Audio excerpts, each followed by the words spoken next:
Salut tout le monde, je suis très heureux de vous retrouver sur ma chaîne YouTube pour une nouvelle vidéo santé. Et aujourd'hui, on va parler de blessures en sport et des lésions myo-aponeurotiques au niveau des ischio-jambiers.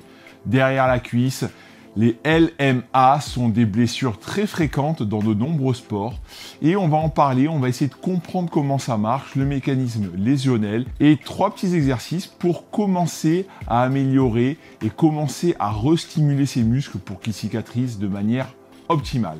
Vous êtes prêts? Let's go!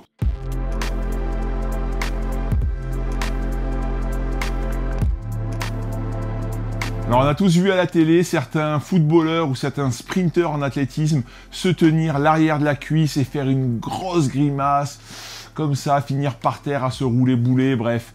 Voilà, la lésion classique au niveau des ischio-jambiers. Alors on retrouve ce type de lésion dans de nombreux sports. On va citer le football, évidemment, le sprint, donc l'athlétisme, la course à pied, la danse, le rugby, le football américain. Bref, ce sont des lésions qui touchent de nombreux sportifs et qui peuvent même compromettre la carrière de certains. Donc, il faut savoir bien les prendre en charge. Il existe 2 mécanismes lésionnels pour ces LMA au niveau des ischio-jambiers. Le premier, c'est le sprinting, donc en sprintant sur une accélération, c'est très brutal et là, bam, coup de poignard à l'arrière de la cuisse. En général, ça touche la longue portion du biceps fémoral. Je vous mets le schéma juste là. Voilà, c'est cette portion qui est touchée. On a vraiment une douleur à l'arrière-cuisse, le long de ce muscle. Et le deuxième mécanisme lésionnel, c'est le stretching ou overstretching ou un stretching très lent. Donc soit c'est le coup de pied dans le vide, le footballeur qui vous met un coup de pied et il a raté le ballon, bam, lésion LMA aux ischio-jambiers, ou le danseur qui va faire un grand écart très lentement et au bout d'un moment, pop, ça va faire un pop et ça va péter. C'est en général, regardez le schéma, plus le semi-membraneux et le carré fémoral qui sont touchés, donc un peu plus à l'intérieur de la cuisse. On les appelle encore à tort des claquages ou des déchirures musculaires et en fait c'est pas vraiment la réalité car ce n'est pas assez précis. Pour les ischio-jambiers, effectivement, on retrouve souvent une atteinte structurelle du tissu conjonctif.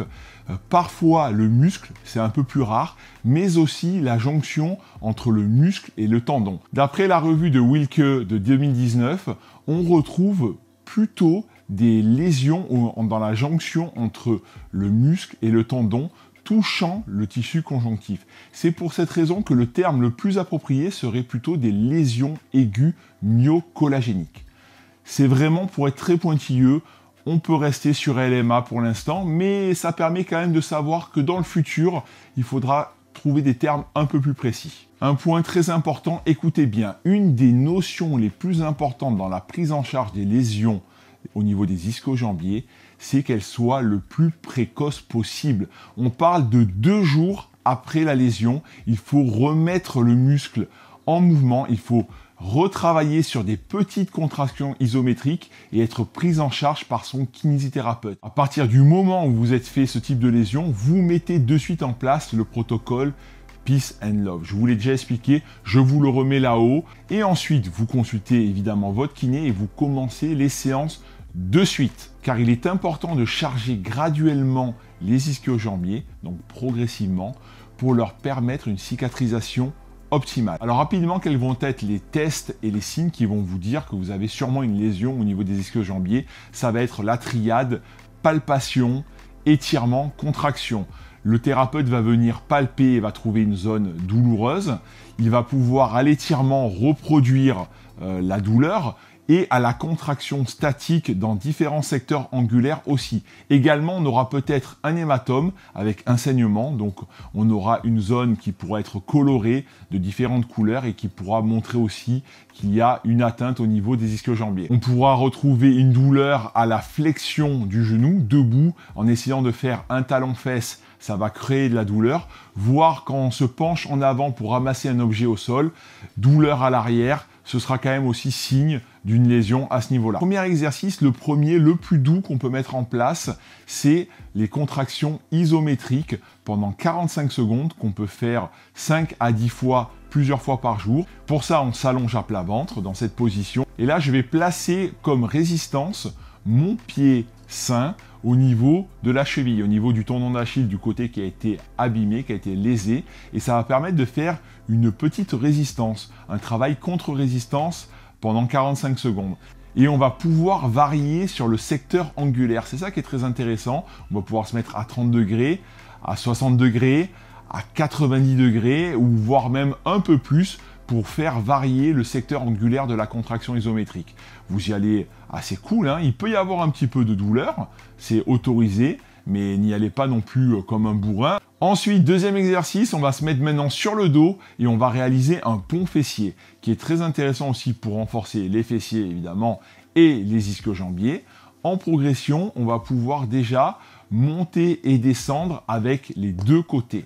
Tout simplement, si jamais déjà au début c'est un petit peu douloureux, vous commencez à monter et descendre comme ça. On peut faire 3 séries de 10 répétitions, comme ça. Ensuite, quand ça va un peu mieux, on peut le faire sur un pied. Pont fessier sur un pied, donc on décolle bien les fesses, vous voyez, on lève bien, on pense à contracter son transverse, aspirer son nombril, toujours très important.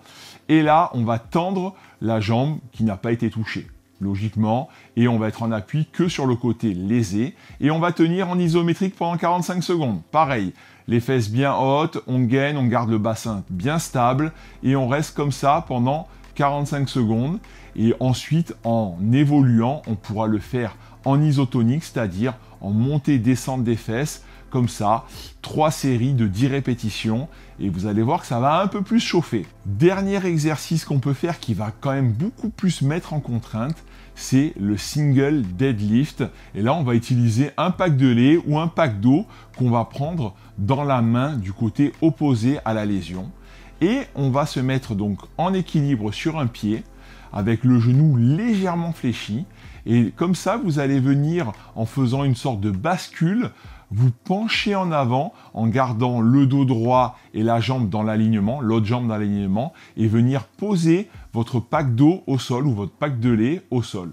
Et venir comme ça ensuite remonter. Et ça, on va pouvoir faire 2 ou 3 séries de 10 répétitions. Voilà, cette vidéo est finie. J'espère que vous avez bien compris les mécanismes lésionnels de la LMA au niveau des ischio-jambiers, comment les appréhender, qu'est-ce qu'il faut faire, qui consulter, à quel moment consulter et quels exercices il faut faire. C'est très important. N'oubliez pas à mettre un petit pouce bleu vers le haut si la vidéo vous a plu, à vous abonner à la chaîne Monsieur Clavicule en cliquant sur s'abonner, juste là. Ça soutient mon travail, merci beaucoup. On se retrouve très vite pour une nouvelle vidéo sur le sport, sur la santé, sur les blessures, sur la kiné, sur l'ostéopathie.